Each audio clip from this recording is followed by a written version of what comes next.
promote environmental sustainability. Let's make sure if we're making these investments for the future that we're investing in future technology, and we're really making sure that when it comes to energy efficiency, when it comes to best practices to sustainability, these investments are directed to the extent that we can toward more sustainable approaches. Promote innovation, we'll talk about in a minute. And then education, which I think we have to highlight NEWEA's work here, because really NEWEA has been, I just had the opportunity to go to your conference a few weeks ago and was absolutely blown away by the whole campaign. So make sure to take a button home. One of the greatest obstacles to getting the funding we need for water infrastructure is the fact that it's under our streets. That the average public does not have an appreciation of what it takes to maintain the infrastructure that brings the water to the tap, that makes sure the toilets flush when we push the handle. And so an education initiative to try and help the public understand really what it does take and the consequences of failing to invest in this key infrastructure, not only for our public health and safety, but also in Massachusetts for our economic well-being. Coming from the Metro West area, we have a huge economic potential for growing jobs here in Massachusetts. We also are in the 495 belt, which is, we haven't seen the infrastructure development and expansion like they have in the 128 belt. So if we as a Commonwealth are going to grow, we need to make sure that we have the infrastructure in place to grow. Okay, so that's the Water Infrastructure Finance Commission, sort of the needs, the community piece of it. The other piece of it that's particularly exciting is the opportunity side of it. And I think this, just quickly, this illustrates the global need for addressing the water issue. We have an issue here in Massachusetts. It's a national issue. This is a global issue that Massachusetts has the opportunity to fill. The orange is water scarcity. The light yellow is stressed area, or the dark yellow is stressed areas, and the light yellow areas are vulnerable areas. And if you think about where population growth is going to be happening over the next 20 years across the globe, those are the water-stressed areas. And if you think about who is better equipped to respond to those needs and make sure that that does not become a crisis situation, I believe that that's Massachusetts and our incredible innovation talent here. Converting that into dollars, increasing global demand in 2007 to 2020, look at the size of the market increase in the need for additional types of water investments. Why not invest in new technologies that are going to serve us over the long run? And I want to give credit to David Goodtree, who's here today, who has done a lot of the number crunching on these great slides and really started to scope out this market for us. Just to give you a sense, there is an emerging water cluster here in Massachusetts that I think would be a very good ally for all the folks in this room, and we really all need to be working together to move these issues forward. This is just kind of a quick scope. These are all Massachusetts companies that are focused on the water issue, whether it be good services and systems, engineering and consulting, or research and education. These are all companies that are well positioned to meet that global need that we talked about earlier, and create jobs right here in Massachusetts at the same time. Massachusetts, the number of water innovation patents per capita. Who knew that Massachusetts was at the top of the list? I want to take a minute to plug, I know Ray had actually mentioned this as one of the issues that people were interested in. Knowing that there's this sort of nascent water cluster here in Massachusetts, and knowing the governor went on a trade mission. I'm not sure how many of you knew that the governor went on a trade mission to Israel about, 2 years ago, probably now, Ken? Went on a general trade mission to Israel, and one of the things that he heard specifically was the need to focus on water, which was a very exciting opportunity. And again, David Goodtree really took that initiative and turned it into a subsequent trade mission specifically focused on water and water innovation to Israel. And the reason I wanted to include this photo is because it really speaks to the types of individuals who find this water opportunity exciting. And we've got the Commissioner for DEP here who went on the trip. We had the Undersecretary of Environment. We had venture capitalists from some of the major venture capital firms here in Massachusetts who were interested in this issue. We had academia, we had innovation companies, we had the full spectrum of people who were willing to take a week out of their busy schedule. And these are high-level executives who spent a week talking about how we can leverage this water cluster for Massachusetts. And worth saying, these same innovative technologies that we can market globally we can pilot test and we can get in the ground here at home and we can become the innovation pilot state for water across the nation and in fact all over the world. So this is where it all comes together. This photo here is at the, it's called the Shafton Wastewater Treatment Plant, which is really the equivalent of Deer Island here in Massachusetts. What they did, the public sector of the publicly run facility at Shafton looked at water innovation opportunities and said, how can we help the public sector take these innovations that are coming forward and really advance and commercialize them even faster and get them in the ground even faster. So they came up with this pilot test facility where innovative companies can come and plug in their pilot innovation technologies and get a certificate effectively that helps them then market their products. This company, this gentleman here who's presenting is from Desalatech. This was in December that we were there. Desalatech is now in Massachusetts and just landed a big job with their new technology for one of the larger golf courses in Massachusetts. So they're already taking jobs, taking innovation that's happening in Israel and bringing it to Boston. And I think the Israel connection is really very interesting because if you look at the innovation cycle, if anyone, I'm sure everyone here is familiar with Israel. Not everyone maybe is familiar with their water challenges, but Israel is desert effectively and has very little water. What they've been able to do and accomplish with very little water because of an innovation mindset and being able to see every challenge as really an opportunity to create and to innovate, they are way ahead of the curve in terms of water innovation technology, but have limited markets to expand and use their technology. So there are opportunities for us in Massachusetts to bring our talent to bear, working with Israel to take some of their innovation, pilot test it perhaps here in Massachusetts, and expand it to the world. The other thing I want to note, the swim symposium, the second annual swim symposium is happening in June. This is a very high-profile, water-specific event focusing on just these opportunities, which is very exciting for Massachusetts. And I also want to highlight Abby Goodman. Where's Abby?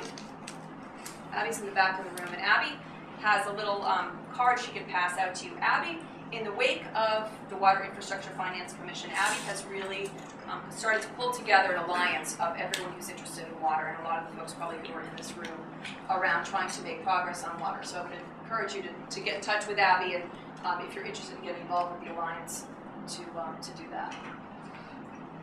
So here's where the rubber meets the road. We took the recommendations of the committee, we took what we learned in Israel, we took the local market opportunities, and we said, came up with 5 pieces of legislation, the senator and I, which are currently were just filed several weeks ago in the legislature, which we would love your help with to try and help them move forward.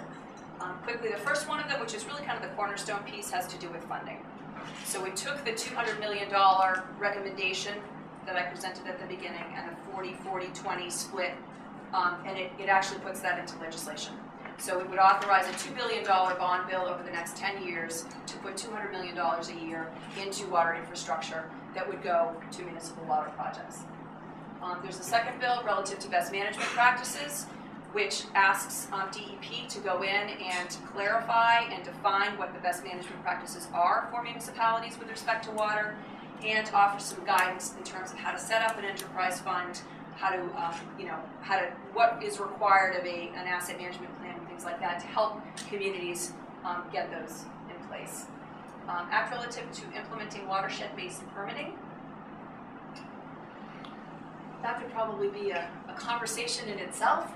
I guess just to hit the top line, there's a lot of siloing going on in our water regulatory system right now, and I know the Commissioner knows that. He's been working on a lot of that with the swim program, but we think there's really a lot of opportunity to regionalize and to be able to look across silos for water management, to be able to direct limited public funding to the highest and best use for our communities, whether that be stormwater or wastewater or drinking water.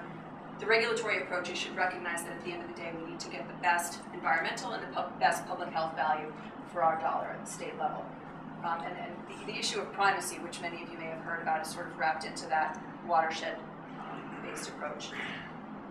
Act providing for the establishment of sustainable water resource funds is water banking. Many of you may be familiar with water banking, which was found by the courts to be legal. This codifies that in state law.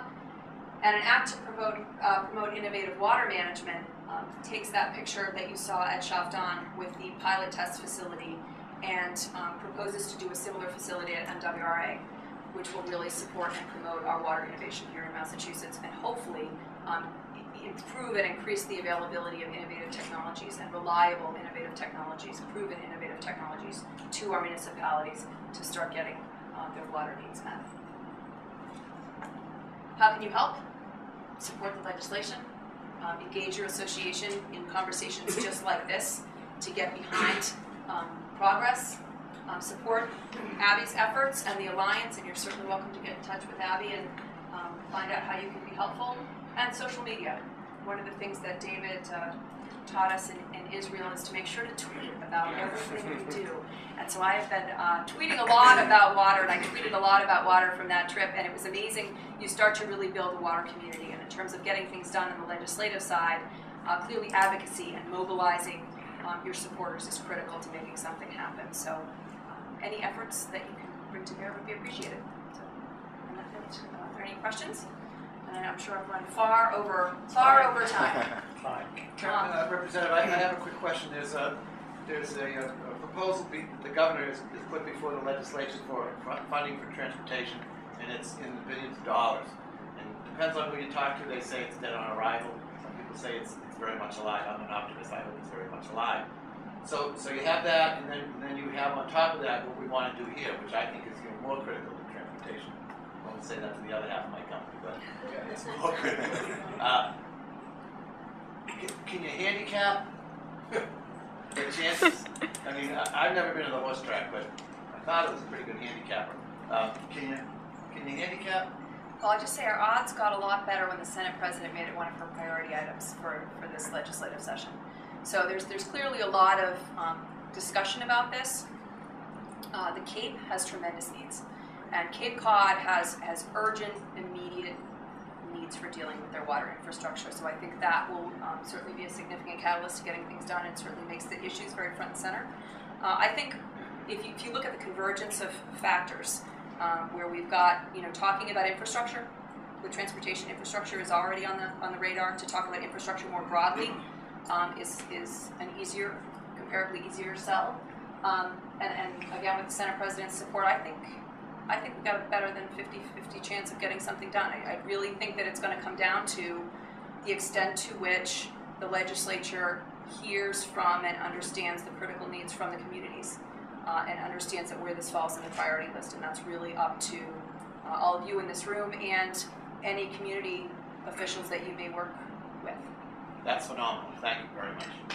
Thank you, Tom. Tom, member of the commission.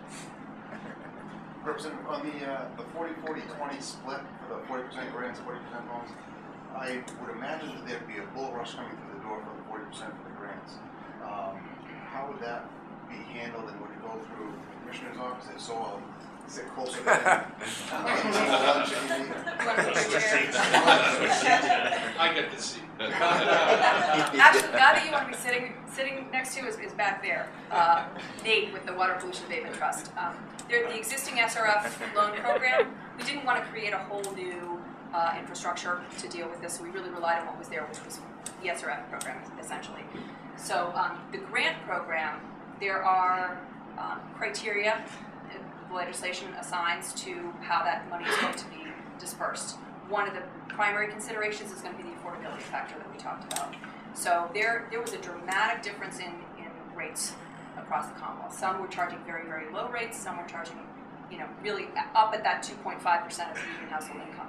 So the idea was, if you as a community have made a substantial commitment to investing in your own water infrastructure through rates, then you are going to be given a preference for the additional state funding, recognizing that it's an affordability issue for you. So, I like preference. And then there are a few other things you would be required, or I forget exactly how it's worded, but you would need to do an asset management plan. You would need to do the best management practice that we talked about, enterprise funding, full cost pricing, things like that. There's also a set aside for innovation, innovative and natural resource-based solutions.